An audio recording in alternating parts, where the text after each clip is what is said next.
안녕하세요. 저는 어리숙한 제 실수로 인연을 잘못 만나 이혼하게 된 사람입니다. 행복했던 날에 수만큼 힘들기도 했던 저의 짧은 결혼 사연을 들려드리고자 컴퓨터를 켰어요. 사실 결혼이란 건 살면서 유일하게 내가 선택할 수 있는 행복의 길이기도 하잖아요.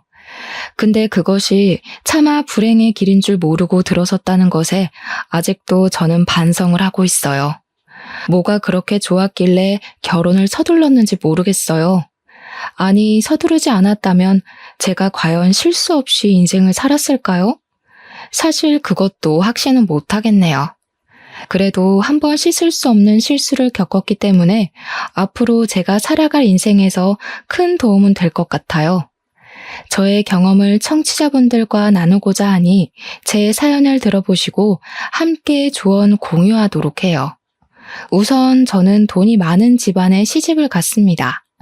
가난한 집안에 시집을 가는 것보단 결혼 잘했다는 소리를 많이 들었어요. 남편 되는 사람이 동네에서 마트 사업을 했는데요.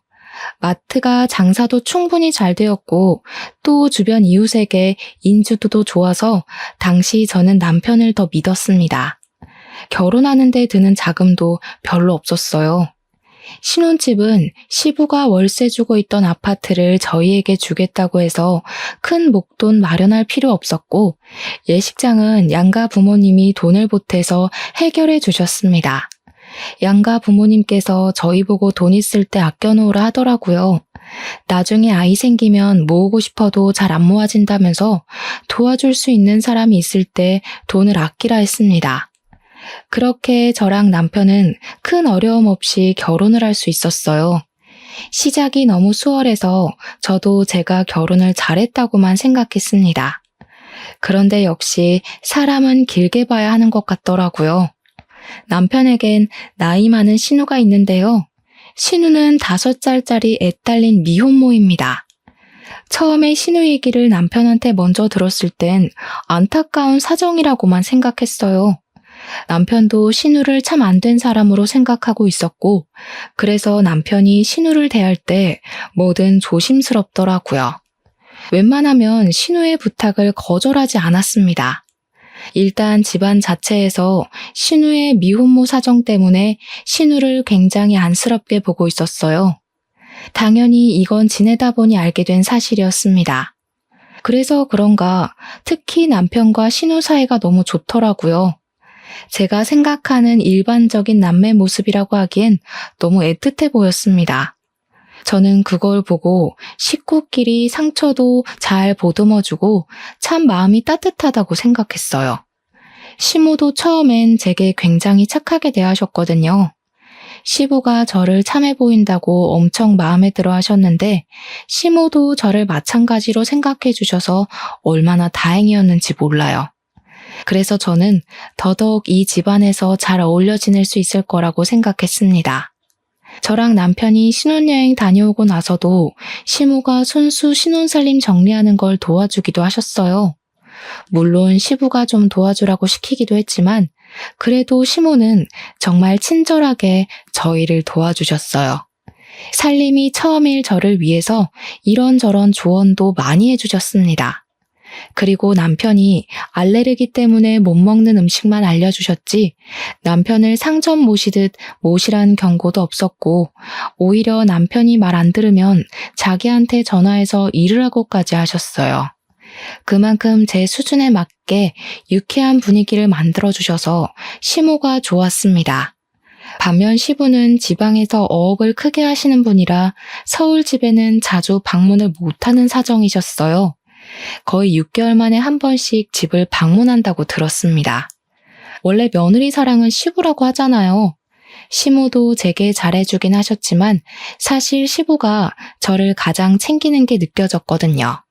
사실 저를 본 횟수로 보면 거의 초면이나 다름없다고 해도 무방한데 시부는 제가 시집와서 힘들까봐 어떻게든 편의를 봐주려고 했습니다.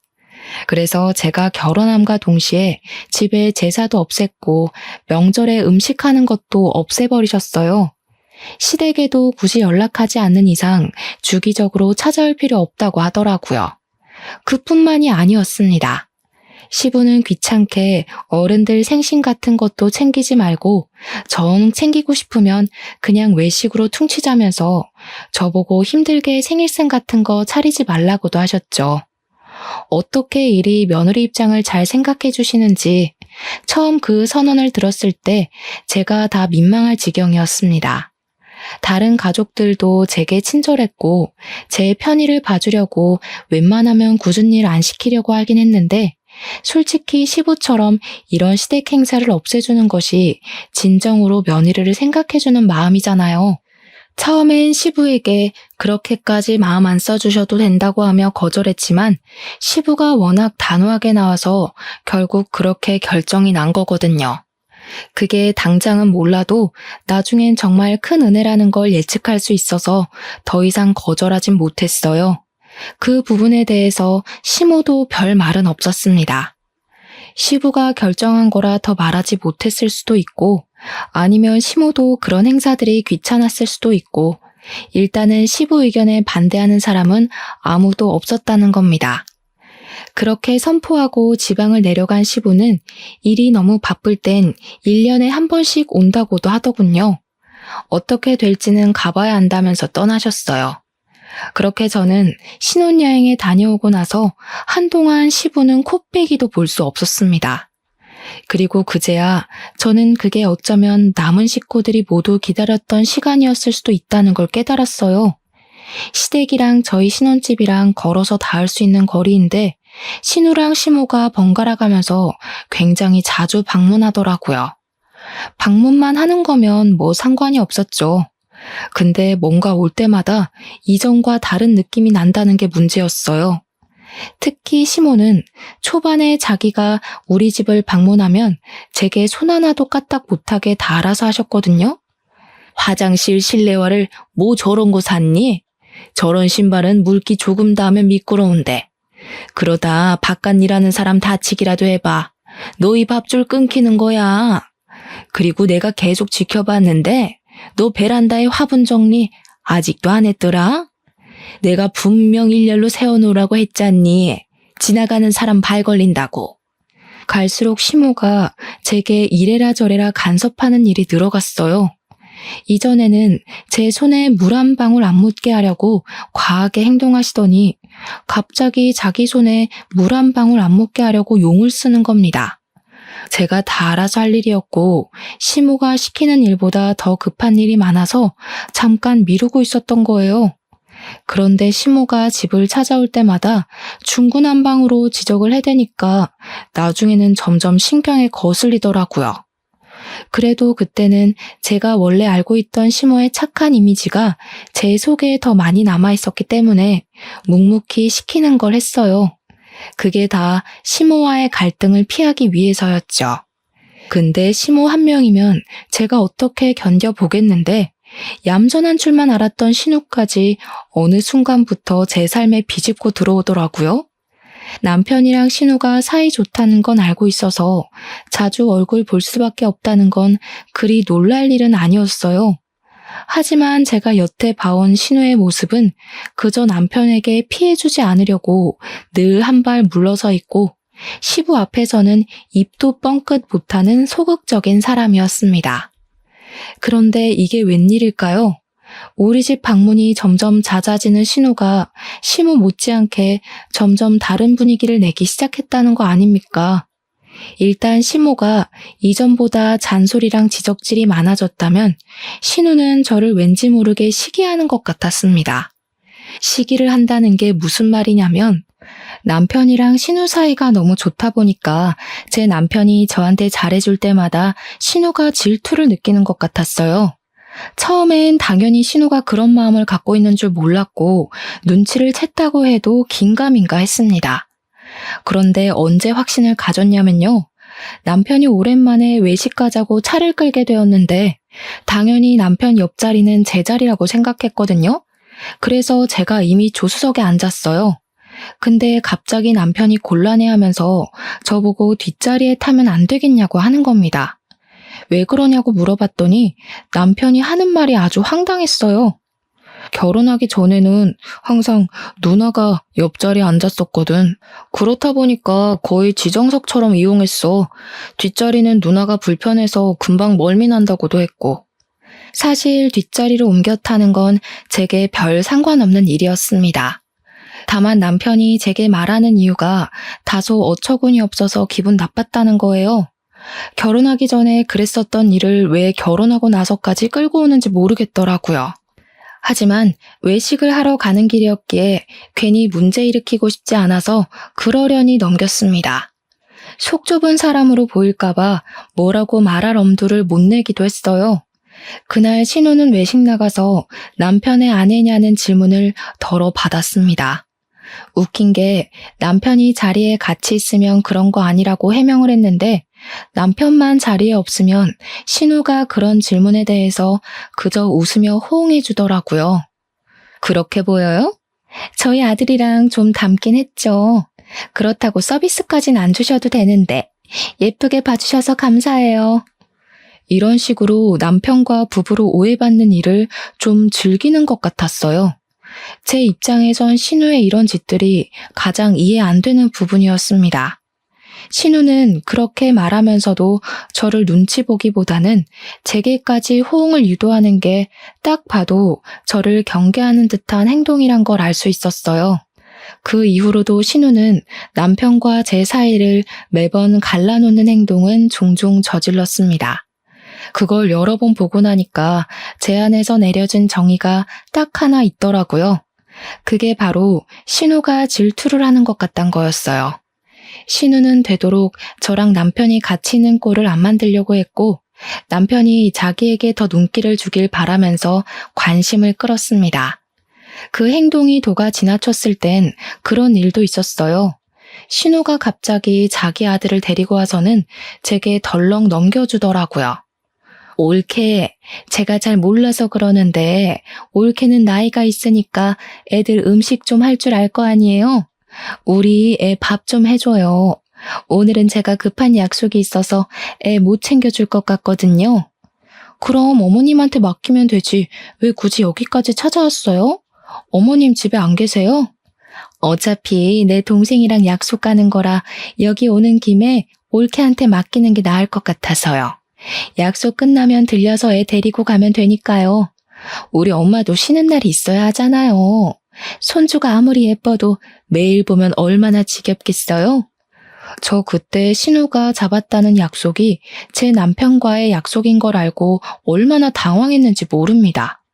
제 남편과의 저녁 데이트를 하기로 했다더라고요. 결혼하기 전에도 남편이랑 신우랑 같이 저녁 외식을 많이 즐겼다 하대요. 서로 약속을 잡고 말고를 떠나서 일단 저는 남편이 그 사실을 제게 말 안 해줘서 전혀 모르고 있었습니다. 그러니까 어쩌다 보니 저는 그 둘이 잘 놀라고 대신 애를 봐주게 된 셈이었어요. 너무 어이가 없었지만 이미 벌어진 일이라서 저는 억지로 시조카를 돌봤습니다. 그리고 남편이 귀가할 때까지 벼르고 있었어요.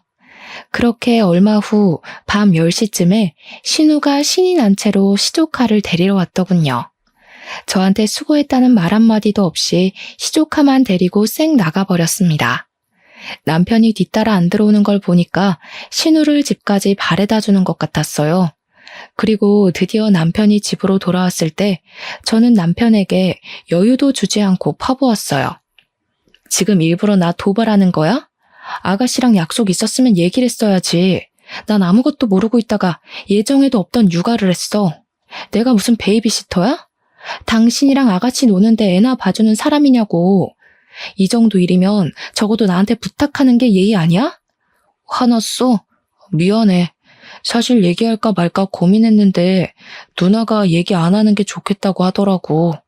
왠지 말하면 당신이 허락 안 해줄 것 같다길래.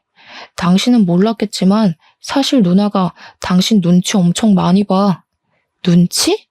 눈치 보는 사람이 나한테 애 봐줘서 고맙단 말도 안 해? 눈도 안 마주치고 애만 챙겨서 나가니? 당신 없을 때마다 아가씨가 당신 같고 남편인 척 하더라. 이 상황에 누가 더 눈치 보고 스트레스 받겠어? 누나는 미혼모잖아. 밖에 나가면 얼마나 사람들 시선이 신경 쓰이겠어. 안 그래도 애 아빠한테 버림받았는데 남동생 좀 이용하는 게 뭐 어때서. 그렇다고 내가 진짜 누나 남편 되는 것도 아닌데 뭘 그런 걸로 예민하게 굴어. 그러니까 당신 말은 난 애도 없는데 아가씨가 불쌍하니 조카도 내가 대신 봐야 되고 아가씨가 불쌍하니까 남편도 내줘야 한다는 거네? 가만 보니까 내가 당신 아내가 아니라 당신 불륜녀가 된 기분이다. 지금 남의 남편 빼앗은 것 같아. 배우자한테 무조건 양보만 바랄 거면 나랑 왜 결혼했어? 그냥 나가서 사랑하는 네 누나랑 조카 데리고 남편 행세하면서 살아. 저는 그날 남편에게 쌓였던 서운함을 다 토로하고 말문을 닫아버렸습니다. 다음날 남편이 제게 대화 좀 하자고 해도 무시했어요. 그랬더니 남편도 자기 나름대로 자기 행동을 돌아본 것 같더라고요. 한 이틀 냉전 상태로 지냈을까? 신우가 우리 집을 또 찾아온 적이 있었는데 그날 남편이 먼저 나서서 신우를 집으로 돌려보냈어요. 제가 남편의 사과를 안 받아주니까 남편이 먼저 행동으로 보여준 겁니다. 그 덕분에 저는 남편과 다시 대화의 시간을 갖게 되었는데요. 남편이 제게 미안하다고 하면서 앞으로 신우를 완전히 외면할 순 없겠지만 제 남편으로서 자기가 자제해보겠다고 하더라고요. 일단 남편이 먼저 사과를 해줬으니까 남편을 믿어보기로 했어요. 남편의 사과 덕분에 저희 관계는 다시 좋아졌습니다. 하지만 역시 후폭풍은 있었어요. 남편이 제게로 돌아서면서 신우를 멀리하니까 역시나 신우가 가만히 있질 않더라고요. 그 뒤부터 신우는 아주 뻔뻔해졌습니다. 얼굴에 철판 깔고 저희 집에 거의 늘어붙기 시작했죠. 심지어 남편의 생일날에도 남편이 저랑 단둘이 보내는 게 싫었는지 그날 우리 집에 와서 하루 종일 있었어요. 남편이 신우더러 가라고 말리는 것도 한계가 있었습니다. 사람이 막무가내로 나오니까 완전 구제불능 수준이 되더라고요. 남편은 또 신우한테만 유독 마음이 약해져서 강하게 하지도 못했어요. 그게 또 제가 불만을 품게 만들었죠. 아무튼 신우가 거의 매일같이 신우집을 찾아오니까 시조카 때문에 하루하루가 정신이 없었어요. 문을 안 열어주면 그만이라 생각할지 모르겠지만 신우가 아이를 데리고 있다 보니까 밖에 오래 세워둘 수가 없더라고요. 신우도 제가 아이한테 마음이 약한 걸 알아서 그런가 일부러 더 오기 부리며 시조카를 꼭 데리고 집을 찾아왔습니다. 시조카가 또 5살이다 보니까 솔직히 얌전하지 않아요. 누구를 닮았는지 집에서 그렇게 뛰어다닙니다. 신경 안 쓰려고 해도 시조카가 이것저것 만지려고 하고 위험하게 놀아서 제가 말을 계속 얹을 수밖에 없는 입장이었어요. 근데 정작 신우는 애한테 손 떼고 하루 종일 휴대폰 하거나 TV만 봅니다. 남편이 올 때까지 집에서 기다렸다가 남편이 오면 남편이랑 수다 떨면서 노는 게 신우의 일과였어요. 그리고 또 하나 있네요. 제가 남편 저녁상을 미리 차리면 이것저것 손대면서 잔소리를 폭탄으로 던지기도 합니다. 우리 동생 시금치 싫어하는데 결혼했으면서 그런 것도 파악 못했어요? 내 동생은 어릴 때부터 초록색 나무를 특히 싫어했어요. 남편 내조하고 살 거면 그 정도는 공부 좀 하세요. 이제 먹더라고요. 제가 먹으라고 하니까 군말 없이 먹는다고 하던데요. 나이가 몇 살인데 이런 걸로 편식을 해요. 알레르기 일으키는 음식만 피하면 되지. 남편 스트레스 주는 마누라가 제일 최악이라고 하던데 올케 나중에 우리 동생한테 이혼당할라. 조심해요. 잔소리도 딱 자기 생긴 것답게 사람 속을 참 잘 뒤집어 주더군요. 얼마나 야비한지 몰라요. 남편을 이성으로 보는 것 같진 않은데 뭔가 굉장히 우애가 깊어서 저야말로 질투가 날 지경이었어요. 그래서 신우가 그렇게 돌변하고 나서부터는 제가 남편과 기념일을 단둘이 보낸 적이 없습니다. 어떻게 저를 괴롭히려고 자기 아이까지 이용할 수가 있는 건지 모르겠어요. 그리고 제가 지내면서 또 하나 느낀 건 신우가 자기 애한테 그리 관심이 없어 보인다는 거예요. 차라리 유치원 선생님이 아이한테 훨씬 더 애정이 있다고 확신할 수 있을 정도였습니다. 아무리 미혼모라도 자기 자식이면 마음이 갈 수밖에 없지 않나요? 내 살점 같은 게 자식의 존재 아닌가요? 그런데 시조카를 바라보는 신우에게선 그런 애정이 전혀 느껴지지 않았다는 거예요. 제가 보기엔 자기 자식보다 제 남편에게 더 애정이 있는 것 같았습니다. 그럴 수가 있다는 걸 저도 신우 보고 처음 알았어요. 세상엔 상상 이상의 존재들이 참 많은 것 같아요. 근데 신우야, 원래 도라이라 생각하고 무시하면 될 사람인데 여기서 제가 훨씬 짜증이 났던 건 그런 막대먹은 신우를 남편과 시모가 오히려 옹호한다는 겁니다. 저한텐 신우보다 남편과 시모의 반응이 더 스트레스였어요. 제가 신우 때문에 받은 스트레스를 남편한테 한 번씩 얘기했는데요. 남편이 초반에는 제 얘기를 나름 경청해줬으나 시간이 지날수록 귀찮아 하더라고요. 그러면서 했던 말을 또 하고 또 했습니다. 애 혼자 키우느라 외로워서 그래. 당신이 이해 좀 해줘. 당신은 남편도 번듯하고 시댁도 번듯하잖아. 근데 우리 누나는 다 버려졌잖아. 혼자서 얼마나 쏘가리를 했겠어.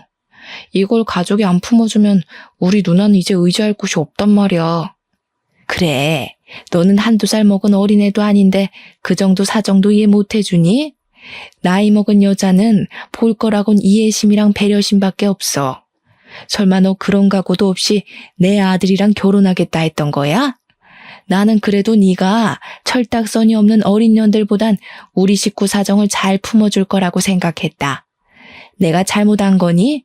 그럼 좀 실망할 것 같네. 실망은 이미 제가 했는데요. 이런 식으로 저 나쁜 년 만들어서 죄책감 들게 하려는 것 같은데 그런 건 어머님이 말씀하시는 어린애들한테나 통하는 화법이고요. 저는 어느 정도 성숙해버린 사람이라서 어머님 하시는 말씀이 일방적인 협박으로밖에 안 들리네요. 며느리를 이용하려고 한 거면 차라리 멋모르는 여자를 데려다가 며느리 시키지 그러셨어요? 웬만하면 시모한테 반항 안 하려고 했는데 해도 너무한 것 같아서 그만 저질러버렸던 날입니다. 그렇지 않아도 시모가 제 주장에 좀 당황하더라고요. 남편도 옆에서 시모한테 무슨 말버릇이냐고 잘못했다고 사과하라 하대요. 저도 한번 속마음을 털어놓으니 더 이상 눈에 뵈는 게 없어지는 겁니다. 그래서 이참에 더 제 감정을 밀어붙였어요. 이 결혼 생활 유지됐으면 좋겠어요? 아니면 그 반대인가? 저를 쫓아내기로 마음먹은 거라면 순순히 이혼해 드릴게요. 저도 이렇게 가스라이팅 당하면서 더는 못 살아요. 저는 결혼해서 잘 먹고 잘 살려고 한 거지 남의 집 뒤치다거리나 하러 온 거 아니거든요. 저는 그들 모습에 정 떨어져서 입 밖으로 이혼까지 고심하겠다고 말해버렸습니다. 그랬더니 그제야 남편이 제게 또 먼저 사과를 하더군요. 그 자리에 함께 있던 시모랑 신우를 황급히 내보내곤 저를 붙잡고 용서를 빌었습니다. 그런데 용서를 비는 내용이 조금 특이했어요. 아빠한텐 절대 말하지 마. 우리끼리 해결할 수 있잖아. 앞으로 내가 잘할게. 당신 심기 안 거슬리도록 엄마랑 누나 우리 집에 못 오게 할 테니까 제발 아빠한텐 이혼 소리 꺼내지 마. 남편이 시부를 유난히 두려워하는 모습을 보이더라고요. 결혼 생활을 길게 유지한 건 아니었지만 남편이 그렇게까지 시부를 두려워하는 건 처음 봤습니다. 제게 싹싹 비는 모습도 이전에 사과했던 모습과는 차원이 다르게 간절했어요. 그래서 저 일단은 이혼을 보류하게 되었습니다. 실제 남편은 시모랑 신우를 우리 집에 못 오게 했고 저는 한동안 자유를 느낄 수 있었어요. 물론 이혼을 언급한 게 그냥 한 소리도 아니었고 이혼 결심을 완전히 접은 것도 아니었어요. 일단은 당장 시부가 제 눈앞에 없기도 해서 보류를 했을 뿐입니다. 결혼한 지 얼마 안 됐는데 벌써 이혼까지 염두에 버릴 줄은 몰랐네요. 그렇게 직장인들이 마음속에 사표를 품고 사는 것처럼 저도 마음속에 이혼을 품고 지내며 시간을 보낼 때였어요. 어느 날 제가 시댁을 방문할 날이 있어서 시댁을 찾았는데 문이 열려 있길래 그냥 들어가려고 했거든요. 근데 안에서 시무랑 신우가 심각하게 대화하는 것이 들리더라고요. 그래서 안으로 들어서지 않고 밖에서 두 사람의 대화를 엿듣게 되었습니다. 그리고 거기서 굉장히 충격적인 사실을 듣고 말았어요. 그 두 사람이 시조카에 대해서 얘기를 나누고 있었는데요. 신우가 시조카를 아들이 아닌 동생이라 칭하면서 시모에게 얘기를 하고 있더라고요. 그때부터 저는 무슨 정신으로 그랬는지 모르겠는데 일단 그 대화를 몰래 녹음해 버렸습니다. 그러면서 숨죽이고 계속 대화에 집중을 했죠. 들으면 들을수록 충격적인 사실이었어요. 놀랍게도 시조카는 신우 친자식이 아니었습니다. 바로 시모의 늦둥이 자식이었던 거예요. 얼마나 놀라운 사실입니까? 여태 시조카인 줄 알았던 5살짜리 아이가 제게 도련님이었다는 거잖아요. 게다가 5살이면 아이 친모의 나이가 적어도 저랑 또래 정도는 되어야 하는데 시모가 품기에는 시모 나이가 너무 많잖아요. 솔직히 할머니 수준 아닙니까? 대체 어쩌다 그런 일이 생겼나 잠자코 더 들어봤더니 5년 전 시부가 집을 비운 사이에 시모가 산악회 모임을 다니다가 외간 남자랑 불륜을 저지른 것 같더라고요. 그 불륜남 사이에서 만들어진 자식이었던 겁니다. 그걸 시모가 신우 아들로 둔갑시켜서 신우를 미혼모로 만든 거였어요. 시부는 그 사실을 고스란히 믿고 있는 상황인 것 같았습니다. 다 듣고 나니 이해가 되더군요. 그래서 신우가 그 아이한테 그리 애정이 없었나 봅니다. 그럼 저는 여태 시조카가 아니라 시모 아들을 대신 봐준 셈이 되는 거였는데요. 기분이 정말 이상했고 이 사실을 모르고 있을 시부가 너무 불쌍하더라고요. 근데 시모는 어떻게 자기 애를 남이 데리고 있는데도 한 번도 궁금해하거나 들여다보질 않았던 걸까요?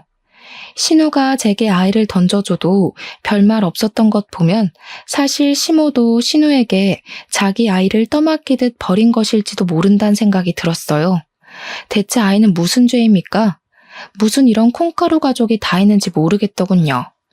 시부가 오랫동안 집을 비우고 있으니까 시모랑 신우가 겁도 없이 이런 강큰 짓을 저지르는 것 같았습니다. 시부 돈으로 먹고 자고 즐기면서 시부 뒤에선 헛짓거리를 하고 있었다니 어쩌면 이 사람들이 시부 재산까지도 충분히 노리고 있을 것 같다는 생각이 들더군요. 일단 저는 모른 척을 했습니다. 그날 시댁을 방문하려고 했던 것도 포기하고 집으로 돌아갔어요. 휴대폰에 녹음된 내용을 다시 들어봤더니 그렇게 소름이 끼칠 수가 없더라고요. 그들이 숨기고 있던 모든 사실을 다 알고 나서 그들을 지켜보니까 역시나 새로웠습니다. 그래도 시모가 자기 늦둥이 바라보는 시선이 신우보단 애정이 있는 것 같더라고요. 사실 초반에는 그저 시조카에게 할머니니까 손주로서 잘해주는 줄로만 알았거든요. 그 두 사람이 제 앞에서 아이를 두고 계속 연기를 하는데 볼수록 아이가 참 안 됐다는 생각이 들었어요. 저는 그날 이후 대체 이 커다란 문제를 어떻게 해야 하나 생각지도 못한 고민을 하게 되었습니다. 이혼도 어느새 뒷전이 되어버렸을 정도로 그 일에 대해 신경을 두고 있었어요. 이 사실을 남편도 알고 있는 것 같더라고요. 한 번씩 시모랑 신우가 남편한테도 저 몰래 속닥거렸는데 그게 다 아이에 대한 얘기라는 게 뒤늦게 보였습니다. 이런 집안에서 더는 제정신으로 못 지낼 것 같았어요. 그래서 저는 이제 이혼을 어느 정도 결심했고 어떻게 하면 시부에게 이 사실을 효율적으로 전달할 수 있을지를 고민했습니다. 그렇게 시간을 보내던 무렵 시댁에서 밥 먹다가 오랜만에 시부가 집으로 돌아오게 되었는데요. 웃기게도 시부가 돌아오니까 나머지 식구들은 전부 결혼 전 친절했던 사람들도 돌아갔어요. 그러니까 바로 눈치채겠더라고요. 시부가 있었기 때문에 초반에 제게 잘하려고 이미지 관리했던 거였어요. 시부가 없을 때는 그 사람들이 마치 허리띠를 푸는 것처럼 본색을 드러냈던 거죠. 아쉽게도 저는 그제야 제게 진심을 보이고 진심을 줄 수 있는 사람은 시부밖에 없다는 걸 깨달았습니다. 이혼을 마음먹었더니 그것이 보였네요. 시부는 역시 꽤 괜찮은 사람이었어요. 사람을 귀하게 대할 줄 아는 분이셨고 며느리인 제게 굉장히 잘해주셨습니다. 집에 오자마자 제게 고생 많다고 바로 용돈을 쥐어주기도 하셨어요. 그리고 시부가 온 그날 저녁은 시댁에서 밥을 먹었는데 역시나 시모가 제 손에 물 한 방울 안 묻게 하려고 하더라고요. 하지만 이젠 그게 다 개수작이라는 걸 제가 알잖아요. 그래서 시무 무시하고 제 할 일을 꿋꿋이 했거든요. 근데 시부가 잠깐 친구 만나러 나간 사이였어요. 시무가 기다렸다는 듯이 고무장갑을 제게 던지면서 빨리 설거지 먼저 하라고 부추기는 겁니다. 우습지 않나요? 시부가 매일 같이 살았다면 제게 고나리질 못해서 어떻게 참았을까 싶더라니까요. 시모가 잔머리 쓰는 게 보이길래 저도 잔머리 좀 써줘야겠다고 생각했어요. 마침 시모랑 신우는 시부가 늦게 들어올 거라 생각했는지 방에 들어가서 TV를 보고 놀고 있었어요. 아마 제가 시부 오기 전에 설거지를 다 끝낼 거라고 확신하고 있었던 것 같았습니다. 남편은 애초에 제게 신경을 안 쓰고 있었어요. 하루 종일 자기 늦둥이 동생이랑 놀아주는 걸 핑계로 저를 돕질 않았죠. 그래서 저는 설거지를 최대한 늦게 했습니다. 정말 다행히도 시부가 친구를 짧게 만나고 돌아오셨어요. 남편은 자기 동생 화장실 봐준다고 잠깐 자리를 비웠고 시모랑 신우는 여전히 방 안에서 뒹굴고 있는 상황이었는데요. 시부가 저를 보자마자 바로 눈을 부릅뜨시더라고요. 그리곤 하하호호 소리가 나는 안방으로 달려갔습니다. 곧 큰 소리가 쩌렁쩌렁 울렸죠. 집에 여편네가 둘이나 있는데 왜 며느리 혼자 설거지를 하고 있어? 지금 뒹굴거리며 놀려고 며느리한테 다 떠맡긴 거야? 내가 며느리 수고스럽게 하지 말랬지? 시부가 크게 호통치자 다들 놀라서 불이 나게 거실로 뛰어나왔습니다. 다시 제대로 보니 역시 시댁의 실세는 시부였어요. 아무래도 시부가 결혼하기 전부터 식구들한테 며느리 괴롭히지 말라고 단단히 일러뒀나 보더라고요. 시부는 너무 감사하게도 며느리의 존재를 자기 집에 와준 귀한 손님으로 생각하고 있었습니다. 시부 또한 며느리가 시댁에 들어오면 고부 갈등이 있다는 걸 여기저기서 들은 것 같았어요. 그래서 자기는 제게 그런 가정을 선사해주고 싶지 않았나 봅니다. 설마 여태껏 며느리한테 다 떠넘겼던 거야? 나 없는 동안 저런 식으로 사람 괴롭히고 있었어? 아니에요. 무슨 그런 서운한 말을 해요. 내가 잠깐 허리가 아파서 며느리한테 설거지만 좀 해달라고 부탁한 거예요. 당신한테 들은 말이 있는데 우리가 어떻게 며느리를 함부로 시켜 먹겠어요? 맞아, 아빠. 그리고 올케는 이제 설거지 하나 하는 거야. 그동안 나랑 엄마가 다 치웠다고. 올케도 손이 있는데 같이 일할 수 있는 거잖아. 세아가 네가 말해봐라. 정말 이 두 사람이 하는 말이 맞아? 내가 없는 동안 이 두 사람이 너 불편하게 한 거 없었어? 시부가 따지는 동안 시모랑 신우가 어느새 그 앞에 무릎을 꿇고 있었는데요. 벌벌 떨면서도 제게 말 잘하라고 눈치를 주더라고요. 그들은 어떻게든 시부의 비위를 맞추려고 노력했습니다. 없는 말까지 지어내면서 아양을 심하게 떨었어요.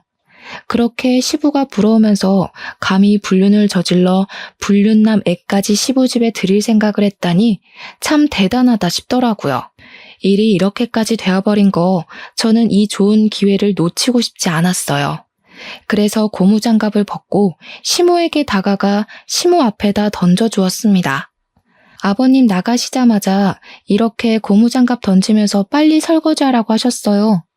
아버님 오기 전까지 끝내라고 하셨는데 제가 손이 느려서 미처 끝내질 못했네요. 늘 저희 집 찾아오셔도 애도 맡기고 일도 시키고 많이 부리셨어요. 저도 어머님이랑 아가씨가 아버님 없다고 갑자기 돌변해서 그럴 줄은 몰랐어요. 얘가 무슨 소리를 하는 거니? 내가 언제 너희들 집에 매일 찾아갔다고 그래? 내가 원래 말투가 좀 센데 네가 착각했나 보구나. 나 원래 누구를 부려먹질 못하는 사람이야. 시모랑 신우가 제발 자기들 살려달라고 제게 처절한 눈빛을 보냈지만 저도 이제 이 지긋지긋한 결혼 생활을 그만하고 싶었습니다. 시부가 집에 계실 때 이혼 얘기를 꺼내는 것이 나을 것 같았어요. 그래서 남편이 그렇게 말렸던 행동을 결국 저지르게 되었죠. 아버님, 저 죄송하지만 이혼할게요. 이건 제가 생각했던 결혼 생활이 아니라서요. 전 어머님이랑 아가씨가 이렇게까지 괴롭힐 줄 몰랐어요. 그래도 남편은 제 편 들어줄 거라 생각했는데 남편까지 어머님이랑 아가씨 편만 들고 그동안 저 외톨이로 지냈어요. 앞으로 이렇게 평생 지낼 자신이 없습니다. 저는 이때까지 신우랑 시댁에서 받았던 불합리한 구박들을 전부 빠짐없이 고백했습니다. 그러자 시모랑 신우 표정이 경악으로 물들었고 뒤늦게 나타난 남편이 저를 잡아당기면서 말리더군요. 그건 시부가 남편에게 한 번 더 호통 쳐주는 덕분에 남편의 소나기에서 풀려날 수 있었어요. 저는 그날을 마지막으로 생각하고 제가 갖고 있는 카드를 모두 꺼내 보였습니다. 이 사람들이 그토록 숨기고 있던 엄청난 비밀도 당연히 그 자리에서 밝혔어요. 아, 그리고 이렇게 무서운 사람들이랑은 더 이상 못 살겠어요. 왠지 저까지 정신 이상해질 것 같아서요. 여기 조카가 아가씨 아들이 아니라면서요.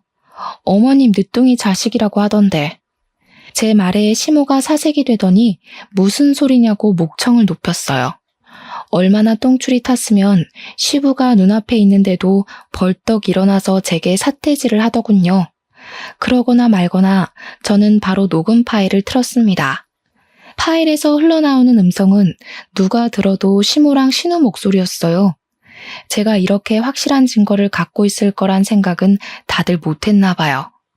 같이 있던 신우랑 시모 얼굴이 아주 새하얗게 질렸더라고요. 물론 남편도 마찬가지였습니다. 당연히 이 사실을 처음 알게 된 시부가 가장 충격을 받았겠죠. 알고 보니 시모랑 시부는 재혼한 사이였는데요. 남편이랑 신우가 둘 다 시모 자식이라네요. 시부는 시모를 만나기 전까지 노총각이었다가 초혼을 시모랑 한 듯 했습니다. 시부는 고분고분한 시모를 진심으로 좋아했던 것 같아요. 그래서 시모에게 자식이 둘이나 있다고 해도 흔쾌히 결혼을 결심한 거더라고요. 그런데 알고 보니 시모의 모든 모습들이 가식이었단 걸 그날 알게 된 셈이잖아요. 저보다 훨씬 더 충격이 강할 만했죠. 아무튼 시모는 그렇게 시부를 배신했음에도 결코 시부 곁을 떠날 수가 없는 이유가 있었어요. 왜냐하면 제 남편의 사업 자금을 시부가 전부 대주고 있었거든요. 시부는 시모가 자기 몰래 불륜을 저지르고 다니는 줄도 모르고 아들이란 이유만으로 남편을 지원하고 있었던 겁니다. 사실 피 한 방울 안 섞인 남이 아닙니까? 시부가 아빠 노릇하려고 남편 사업을 도운 것 같은데 그럼 적어도 다들 시부에게 아내 노릇, 자식 노릇을 했었어야죠. 숨겨뒀던 모든 사실이 밝혀지자 시모는 혹시나 집에서 쫓겨날까봐 얼굴이 새하얗게 질려버렸어요. 머리 끝까지 열받은 시부가 시모한테 손찌검을 하려고 하자 그때 신우가 먼저 달려들어 시부를 말렸습니다. 그러나 시부는 자기를 똑같이 속인 신우도 꼴보기 싫었는지 사정없이 신우를 밀쳐버렸어요. 한껏 쫄아있는 남편한테 달려가 남편 귀싸대기를 대신 날려버렸습니다. 넌 뭘 한 게 있다고 얼굴 빳빳이 들고 있어? 꼴도 보기 싫으니까 당장 나가. 그리고 내일부터 마트 나가지 마라. 내가 그놈의 마트 다른 사람한테 넘겨줘 버리려니까. 네?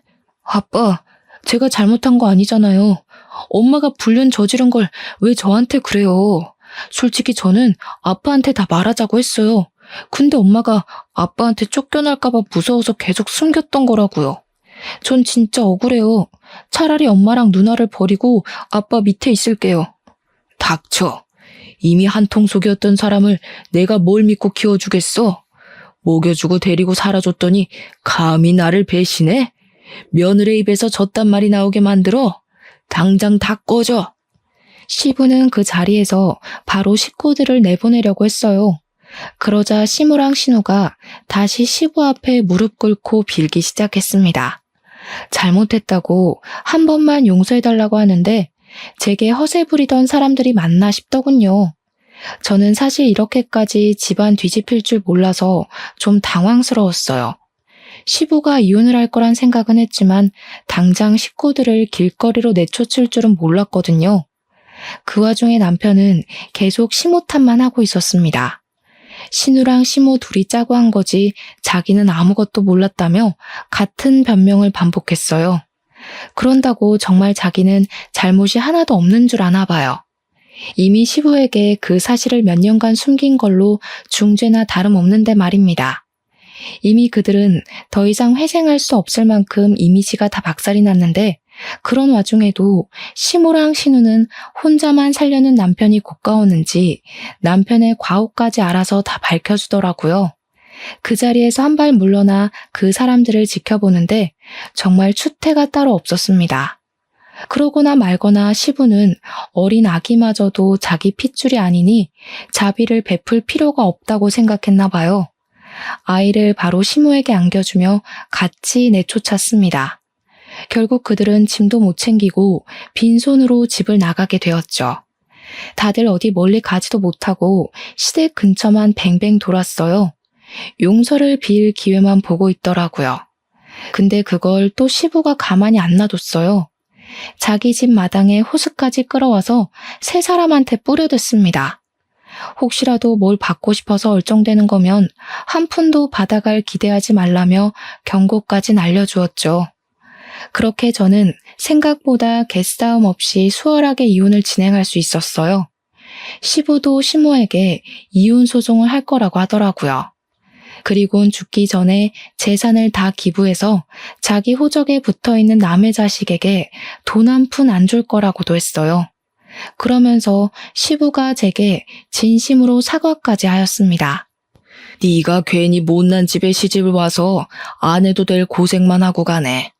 내가 집안의 가장인데도 돈 버는데 미쳐 있어서 집안 꼴이 개판인 줄도 몰랐어. 참 너를 볼 면목이 없다. 우리 식구 때문에 아깝게 날린 시간은 내가 꼭 보상해 줄게. 아니에요, 아버님. 아버님 잘못이 아닌데 왜 아버님께서 사과하세요? 제가 유일하게 위로받은 사람이 아버님인데 아버님한테는 그런 말 안 듣고 싶어요. 오히려 제가 감사하다고 절을 해야 하는걸요. 그러니까 너무 마음 쓰지 마시고 앞으로 더 좋은 인연 만나셔서 아버님이야말로 아깝게 날린 시간 꼭 보상받길 바랄게요. 시부는 제게 유일하게 진심이었던 사람이라고 했잖아요. 그래서 시부가 다른 식구들을 대표해서 사과하는 건 되레 제 마음을 더 아프게 하는 셈이었어요. 괜찮다고 하는데도 시부는 자기 잘못이 맞다면서 끊임없이 자책했습니다. 집안이 그렇게 망해가는 줄도 모르고 고등어 사업이 너무 잘 돼서 전혀 신경을 못 썼다고 한탄했어요. 뿐만 아니라 시부가 제게 보상하겠다는 말은 그냥 한 게 아니었습니다. 제가 결혼 생활이 1년도 채 안 되었는데 시부가 그걸 알고서 저보고 이혼 소송해도 위자료를 많이 못 받을 거라고 걱정까지 해주더라고요. 그러면서 뒤있는 말이 우리 살던 신혼집 아파트를 제 명의로 돌려주겠다고 하는 거 아니겠습니까? 너무 놀라서 그렇게까지 신경 안 써줘도 된다고 그냥 사과만 받겠다고 했어요. 그런데 시부는 제게 그렇게 안 하면 평생 후회할 것 같아서 그런다며 꼭 받아주라고 사정하는 겁니다. 그래서 저는 얼떨결에 말도 안 되는 위자료를 받아버렸어요. 시댁이 잘 살았던 이유는 다 시부가 돈을 많이 벌어서 그런 거였거든요. 그런 대단한 분이 원래 세를 주고 있던 아파트가 값이 꽤 나갔어요. 심지어 시부가 제게 명의를 돌려줄 때는 1.5배 집값이 오르기도 했습니다. 결혼이란 것 자체는 망했지만 어찌 보면 제게 복권이 떨어진 거나 마찬가지인 셈이었어요. 졸지에 10억이나 되는 아파트를 얻게 되었으니 땡 잡았다고 말해도 되는 거 아니겠습니까? 그렇게 저는 너무 득이 되는 이혼을 하고 시부와 마지막 밥 한 끼를 한 뒤 작별 인사를 했습니다. 그렇다고 시부와 인연을 그렇게 마무리하고 싶지 않아서 저는 명절이나 시부 생신날에 시부에게 연락을 넣고 있어요. 시부가 시간이 될 때면 제가 식사를 꼭 대접했고 시간이 안 되면 일하는 곳으로 선물을 보내드렸죠. 시부가 자기는 신경 안 써도 된다고 그만 제 인생을 살라고 하셨는데 시부를 챙기는 것이 제가 살아갈 인생 중에 하나라고도 생각하거든요. 그래서 본의 아니게 계속 고집을 부리고 있습니다. 괜찮은 분이 있으면 시부한테 소개도 시켜드릴까 생각 중이에요. 아무튼 그렇게 떠나버린 사람들은 완전 소식이 뚝 끊겨버렸어요. 시부도 일하는 지방으로 집을 옮기는 바람에 그 사람들과 만난 적이 없다고 하더라고요. 아마 어디서 막노동하느라 바쁘지 않을까 싶네요. 제발 누구 인생 발목 잡지 말고 자기네들끼리 똘똘 뭉쳐서 살았으면 좋겠어요. 그럼 그만 이야기 마무리할게요. 들어주셔서 감사합니다.